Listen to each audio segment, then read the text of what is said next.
The day my father called me into the kitchen and told me I had 72 hours to clear my things out of the house. I had spent 3 years rebuilding with my own hands. I didn't cry. I didn't yell.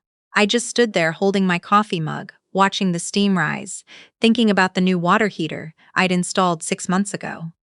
The one that cost me $1,100. The one that was still under my name on the warranty card. I'm going to back up because if I just tell you what happened at the end, none of it will make sense. 3 years ago, my grandmother passed away. She was 81, sharp as a tack until about the last 6 months, and she left behind a house in a small town in central Ohio. Nothing glamorous, just a 3-bedroom ranch on a quiet street with a big oak tree in the backyard, and a kitchen that smelled like coffee and old wood no matter what time of day it was. I grew up visiting that house every summer. I knew every creak in the hallway floor. I knew which window stuck in the humidity, and which burner on the stove ran hot. When she passed, my parents handled the estate. I was 28, working remotely as a project coordinator for a logistics company, and my lease in Columbus was ending anyway. My mother sat down with me one afternoon about 2 weeks after the funerals and said, "We need someone to stay at Grandma's house while we figure out what to do with it. The place needs work. You've got a flexible job. Would you be willing?" I said yes. I would have said yes 100 times over. I loved that house. It felt like the closest thing to her I still had. What I didn't know, what nobody told me, at least not in any clear way, was that my grandmother had actually left the house to me in her will. I'll come back to that. I moved in that October. The house needed more than just some work. The roof had a soft spot over the back bedroom. The bathroom grout was crumbling. The heating system was 23 years old and running on borrowed time. The back deck had 2 boards that had rotted through completely and were genuinely dangerous. I knew what I was getting into, and I didn't mind. I paid my parents a reduced rent, $800 a month, which they said would go toward property taxes and upkeep, and I started fixing things. I want to be clear about what I mean when I say fixing things, because this matters later. I didn't just swap out light bulbs. Over 3 years, I replaced the water heater. I paid to have the roof soft spot properly patched. That was $4,200 I put on my credit card and paid off over 8 months. I had the deck rebuilt by a local contractor. I repainted the entire interior. I refinished the hardwood floors in the living room and hallway myself, spending 3 weekends on my knees with a rented sander. I replaced the kitchen faucet, the bathroom vanity, 2 ceiling fans. I planted a vegetable garden in the backyard. I fixed the sticky window. I learned which burner ran hot, and I lived with it because that was Grandma's stove and I didn't want to get rid of it. I kept records of everything. Not because I was suspicious. I kept records because I'm organized by nature, because my job involves tracking costs and timelines, because it's just how my brain works. Every receipt, every contractor invoice, every bank transfer to my parents for rent. I had a folder on my laptop labeled House, and I kept it updated out of habit. That folder saved me. My parents visited a few times a year. My mother would walk through and comment on the improvements. "Oh, you did such a nice job with the floors. The deck looks wonderful." And I genuinely felt proud. I thought we were in this together. I thought we were all taking care of something that mattered. My sister, meanwhile, had moved to Phoenix right after college and had been there for 7 years. She and I were never close. Not in a hostile way, just in a grew apart and have nothing in common way. She called on birthdays. We texted occasionally. She came home for Thanksgiving and Christmas, and that was about it. She had never once shown any particular attachment to my grandmother's house. She used to complain that it was too far from the freeway and that the town was boring. So when my father called me into the kitchen that Sunday morning in March and said what he said, my sister's name was the last one I expected to hear. "Your mother and I have been talking," he said. He was standing by the counter, not looking at me directly. That should have told me something. My father is the kind of man who looks you in the eye when he's got something real to say. "We've made a decision about the house." I remember thinking he was going to tell me they'd decided to sell it and that I'd need to find a new place. I was already running the math in my head. How much I had in savings, what the rental market looked like, whether I could afford a place on my own in that area. "We're transferring the property to your sister." I put my coffee mug down on the counter very carefully, the way you do when your hands are starting to shake and you don't want anyone to see. She's moving back from Phoenix, he continued. She wants to settle down, start a family. This is the right time for her. You're young, you're flexible, you can find something else. You've got 72 hours to get your things out. 72 hours. Not we want to talk about a timeline, not we wanted to give you some notice. 72 hours, like I was a tenant who'd stop paying rent. Like 3 years of my labor and my money and my care meant nothing at all. Dad, I said, and my voice came out steadier than I felt. I've put over $10,000 into this house. You've been living here at a discounted rate for 3 years, he said. That more than covers it. He left the kitchen. That was the whole conversation. I sat at that kitchen table for a long time after he walked out. I looked at the floors I had refinished. I looked at the faucet I'd replaced. I looked out the window at the deck I'd rebuilt board by board. And then I did what I always do when something throws me completely off balance. I got very quiet and I got very organized. I called my cousin, who works as a paralegal in Cleveland. I asked her, just casually, if she knew anything about how property transfers worked when someone passed away. She asked why. I told her what had just happened. She was quiet for a second and then she said, "Hang on. Did your grandmother have a will?" "I assume so," I said. "My parents handled everything." "Do you know what it said?" I didn't. I had never actually seen it. "Find out," she said.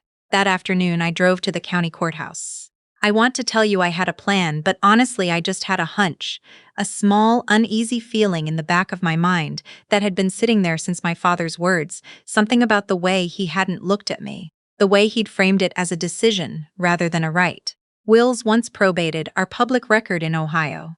I gave the clerk my grandmother's name and the approximate date of death and paid a small fee and sat down at a table with a copy of her will. She had left the house to me. Not to my parents, not to be divided among the family. To me specifically, by name. The will was clear and properly executed. She had updated it about 4 years before she died, after I'd visited her one summer, and we'd spent a whole week together, just the two of us. I remembered that visit. I remembered her saying, "You're the one who really loves this place." I hadn't thought anything of it at the time. I sat in that courthouse reading the same page 3 times. The house was mine. It had been mine since the day she died. My parents had handled the estate, and somehow in that process, I still don't fully know how, the deed had ended up in their names. Or at the very least, they had been acting as though it had. I didn't go home right away. I sat in my car in the courthouse parking lot and called my cousin back. "You need an estate attorney," she said before I even finished telling her. "Today. Not tomorrow. Today." I went home, and I was very calm, and I was very quiet. My parents were in the living room. My mother asked if I'd started thinking about what I was taking. I said I was working on it. I went to my room and I called 3 estate attorneys. The first 2 had full calendars. The third one, a woman about 15 years older than me, who had a matter-of-fact way of speaking that immediately made me trust her, had a cancellation the next morning and could see me at 9. I spent that night going through my house folder. I printed everything, the rent transfers to my parents, all 36 of them, the contractor invoice for the roof, the receipt for the water heater, the deck rebuild estimate and the final invoice, the flooring rental receipt, every home improvement purchase I'd made at the hardware store. I put it all in a manila envelope. I also printed a copy of the will. The attorney, I'll call her my attorney because that's what she became, looked through everything without saying much. Then she looked up at me and said, "Your parents transferred a property that was never legally theirs to transfer, and they've been collecting rent on it for 3 years." She laid out what she could do. She could send a formal letter which would make clear that I was aware of the will and my legal ownership, and that any attempt to transfer the property to my sister, or to anyone else, without my consent would constitute fraud. She could also file to have the deed corrected. She told me not to move out. She told me not to move a single box. "Do not vacate the premises," she said. "If you leave, it complicates things. You stay. You let me handle the communication. Before we go any further, I want to pause and ask you something. What time is it where you're watching from and what city are you in? I always love knowing where people are when they find these stories." The letter went out 2 days after my meeting with my attorney. It was addressed to both of my parents, and it laid out, in very clear legal language, the existence of the will, my ownership of the property, The 3 years of rent paid, the documented home improvements, and the formal notice that any transfer of the property would be pursued as fraud. My mother called me that same evening. She sounded different, not angry, not the cool dismissive tone she'd used for the past few days, but something more rattled. She said she wanted to talk. "There's nothing to talk about right now," I said. "My attorney is handling communication. If you want to respond, you respond through her." I had never said anything like that to my mother in my life. My hands were shaking a little when I hung up. But I didn't call back. My sister arrived from Phoenix that weekend. I know because I saw the rental car in the driveway when I came home from running errands. I had known this moment was coming, and I had thought a lot about how I wanted to handle it. She knocked on the door of my bedroom in my house, and I opened it. She looked uncomfortable. That was the first thing I noticed. Not angry, not entitled, just genuinely uncomfortable, like someone who'd been told a version of events that was now clearly more complicated than they'd been led to believe. "Did you know?" I asked her. I wasn't accusatory, I genuinely wanted to know. She shook her head. "I knew they were giving me the house. I didn't know about the will." I believe her. I still believe her. My sister and I have our problems, but she is not a liar. Whatever my parents told her, I don't think it included the part where the house wasn't theirs to give. "I have an attorney," I told her. "The house is legally mine. If you want to talk about any of this, it has to go through her." She left the next morning. She went back to Phoenix. My parents stopped speaking to me for about 3 weeks. I lived in the house, went to work, paid the utility bills, watered the vegetable garden. My attorney filed the necessary paperwork with the county to have the deed formally corrected to reflect my ownership as per my grandmother's will.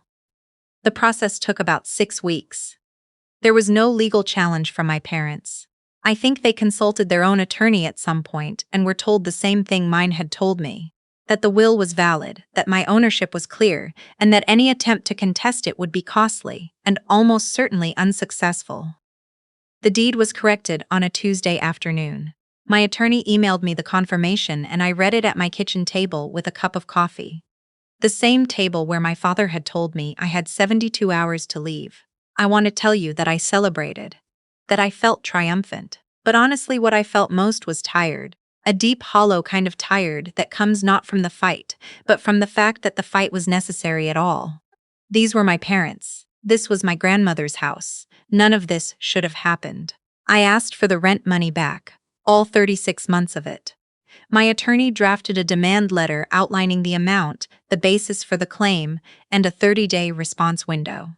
My parents settled for a lump sum that covered roughly 80% of what I'd paid. It wasn't a perfect outcome, but it was what my attorney said was realistic without a protracted court process, and I was done fighting. I wanted to be done. I also made a decision that surprised a lot of people, and I'm going to be honest about why I made it. I sold the house. I know. I know that's not the ending people want. Believe me, I read those comments. Why would you sell it? Your grandmother wanted you to have it. Fight harder. I understand the impulse. I felt it too for a long time. I thought about keeping it, about living there indefinitely, about holding on to that last physical piece of her. But here's what I figured out, sitting in that kitchen for the 100th quiet evening. The house had changed. What had once felt like refuge, like continuity, like her, now felt like the site of a betrayal.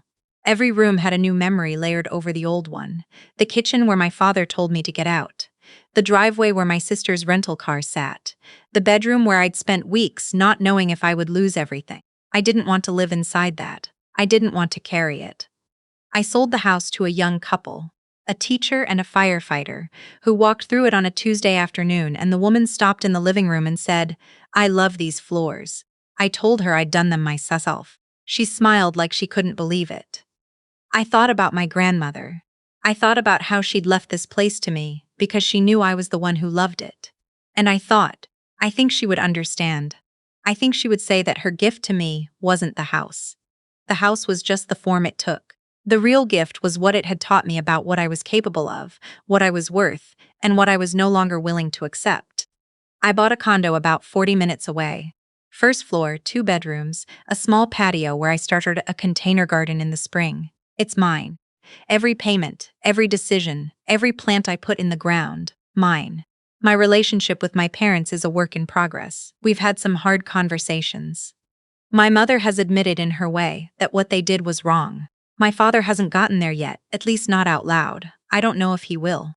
I've stopped waiting. My sister and I have talked a handful of times. She apologized for showing up. I told her she didn't owe me that apology. She didn't know what she was walking into.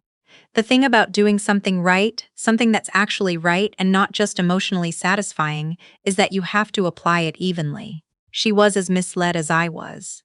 We're not close. Maybe someday we will be. Right now, we're just two people who share a complicated history and check in on each other's lives from a careful distance. I think about that courthouse parking lot a lot. The moment I sat in my car with the will in my hands and everything shifted. The strange calm that came over me. I had been handed the worst news of my adult life 72 hours before. And sitting there, I didn't feel like a victim. I felt, I don't know exactly how to explain it, clarified. Like I suddenly understood exactly what the situation was, exactly what I needed to do, and exactly what I was not going to let happen. Nobody gets to tell you what you're worth, or what you're owed, or how much time you have to get your things out of your own life. Nobody gets to make that call for you. I learned that at a kitchen table in central Ohio, holding a coffee mug, watching the steam rise, while my father refused to look me in the eye, and I haven't forgotten it since.